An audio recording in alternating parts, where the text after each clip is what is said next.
අදම වාට විස්තර කරන්න හදන්නේ කකුල් වල එන මේ කළු පාට ඩොට්ස් නිසා ඇතිවන ස්ට්‍රෝබෙරි ලෙග්ස් කියන තත්ත්වය ගැන. සහ ඒව සාධාරණව නැති කරන්න පුළුවන් ට්‍රීට්මන්ට්ස් ගැන. අයිවන් මම වෛද්‍ය දිලීප.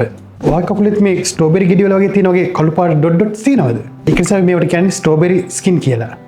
මේකෙන් ඔය කකුල් වලට කැත පෙනුමක් එනවා කියලා හිතනවා ඇති නේද? ඒත් මේකෙන් මිදෙන්න හරි සරල ක්‍රම තියෙනවා. ඇත්තට මේ කළු තිත් වගේ පේන්නේ රෝම කූප වල තියෙන සිදුරු අවහිරලා ඇති වෙන තත්ත්වයක්. මේකෙදි සිදු වෙන්නේ රෝම කූප වල තියෙන සිදුරු වලට බැක්ටීරියා, කුණු සහ කෙටින් ආදී පැරණි ද්‍රව්‍ය එකතු වෙලා ඇති වෙන ක්ලොග් එකක්. මේක වාතයත් එක්ක තියෙන ඔක්සිජන් එක ගැටුණාට පස්සේ ඔක්සිඩයිස් වෙලා කළු පාට වෙනවා. මේක කෙරටෝසිස් පිලාරිස් කියන තත්ත්වෙ වෙන්න පුළුවන්. ඔයා සමහර වෙලට වැරදි විදිහට කරන ෂේවිං නිසා මේ තත්ත්වය වැඩි වෙන්න පුළුවන්. මේකට විසඳුම් කීපයක්ම තියෙනවා. මේ සඳහා ප්‍රතිකර්ම ගෙන්දී මූලිකම වෙන්නේ අපි පීල් ඔෆ් කරලා නැත්නම් ක්ලීන් කරලා ඒ සිදුරු එක්ස්පෝස් එක ඇති කරන එක. මේ සඳහා සැලිසිලික් වැනි ඇසිඩික් ලික්විඩ් එකකින් අපිට පීල් ඔෆ් කරලා රෝගී තත්ත්වය සුවපත් කරන්න පුළුවන්. මේකෙන් මැරුණු සෛල ඉවත් වෙලා සම පිරිසිදු වීමක් සිදු වෙනවා. ඒ වගේම සැලිසිලික් ඇසිඩ් වගේ දෙකකින් පීල් ඔෆ් කරලා පස්සේ අපිට හොඳ මොයිස්චරයිසිං ක්‍රීම් එකක් භාවිත කරලා හැම තත්ත්වය පාලනය කරගන්න පුළුවන්.